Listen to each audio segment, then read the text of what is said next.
Shoutout si Jaylon. Yes. Salamat sa pagbigay ng pakiyaw mo. Welcome tol, yakang-yakan nyo yan. Kayo pa. Let's go. Napakagandang feedback mula sa may-ari ng bahay mga kaayos. Magaganda at mabibilis daw magtrabaho. Sa bagay, chicks naman si Boss Jeff pag naging babae. Biro lang. Good day sa inyo lahat mga kaayos. For today's video nga mga kaayos, ay makakasama ko ang kababata kong si Boss Jeff.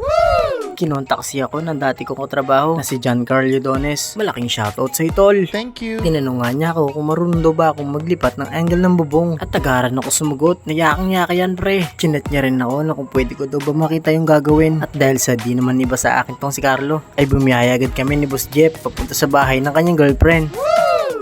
At nandito na kami ni Tol Jeff sa lugar na napag-usapan. At dito lang yan mga kaayos sa 999 Shopping Mall sa Libisis Pinacaloocan. At nag-message na si Tol Carlo na malapit na daw siya. Ayun na siya mga kaayos, yung nakaitim na lalaki na naka-scooter. I'm here! At dahil sa di namin alam yung eksaktong bahay na pupuntahan namin, ay nagpasama kami kay Tol Carlo. At isa pa mga kaayos, bahay naman ng girlfriend niya yung pupuntahan namin. Oops, pababa ng tulay.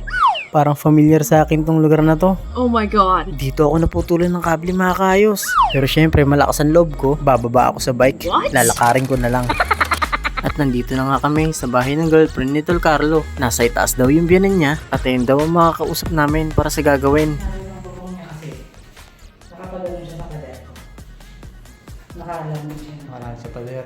Ngayon ang plano, kapag ano, dito pababasagin yung blood. Kasi kung dito kasi, wala na kasi nilagay ng alulod. May nakikisang palang kami rito. Kasi ano siya eh, pag ganun te, pa-islan siya na pagod. Pa-islan. Ngayon lagay natin, dito tayo magagalit pababa. Pagkatapos namin kausapin si Madam sa pinakaplano, ay nagpasama kami kay Tol Carlo sa bubong na ipapagawa. I-set up ko muna tong camera mga kaayos. Pero kompleto naman po kayo, may welding ano kayo? Kompleto.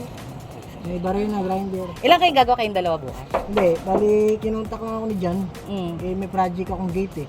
Ang gagawa talaga ito, tsaka yung kapatid ko. Ah, sige. At least alam na ni Kuya para ano. Magdadagdag pa tayo ng bubong if ever na ano. Ano ba ito ba yung kakabit mo? Oo, yan din yung ikakabit na bubong eh.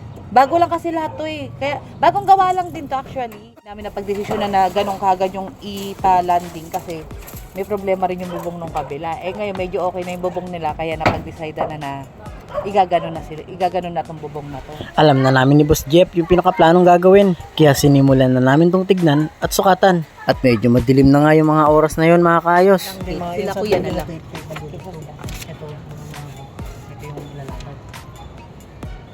Naglista na rin ako ng mga kailanganing materyales. Pagkatapos namin ilista yung mga bibilin, ay inabot na namin ito kay ma'am. Ang nakalagay sa listahan mga kaayos ay yung mga bibiling materyales, yung mga gagamiting tools sa paggawa, at syempre yung pinaka-labor cost nito. Pagkatapos daw nitong bubong mga kaayos, ay may papagawa daw silang gate at yung pinaka-flooring ng kanilang second floor. At ang sabi sa amin ni ma'am, ay kakausapin din daw niya yung pinaka-magpapagawa. At ang sabi sa amin ni ma'am, kukontakin na lang daw ako ni Tol Jan para sa magiging desisyon.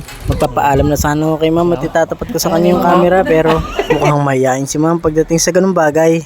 At kailangan natin yung respeto mga kaayos. Kay Tol Jan ko na lang tinapat yung camera. Ilang minuto nga lang mga kaayos, pag uwi namin ni Tol Jeff ay may magandang balita si Tol Carlo. Tuloy daw ang paggawa mga kaayos. Napakaangas Tol!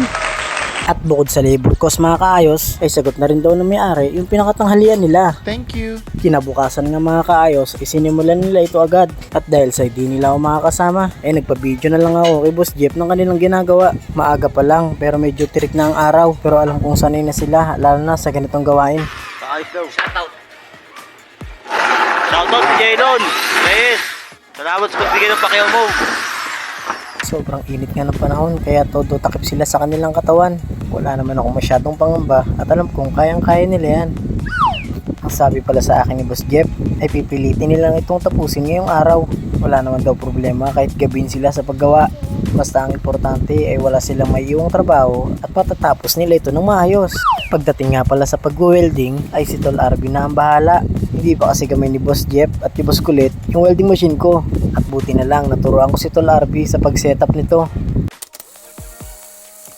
Kinahaponan nga mga kaayos ay nag-send ulit sa akin si Boss Jeff ng kanilang ginawa. Parang kanina lang walang takip yan Tol ah. Napaka-solid yun talaga mga tol. Wow! At kada 2 oras nga mga kaayos ay nangangamusta ako. At ito yung chat sa akin ni Tol Carlo. At mukhang sulit na sulit yung 3 taong pinadala ko. Salamat talaga mga tol at di nyo ako binigo. Malaking shoutout kay Tol RB, kay Boss Kulit at kay Boss Jeff. Masyado nyo namang ginalingan. Sa mga nais palang magpagawa o magpa-renovate ng bahay, i-PM nyo lang ako. Hanggang dito na lang po. Maraming salamat sa panonood.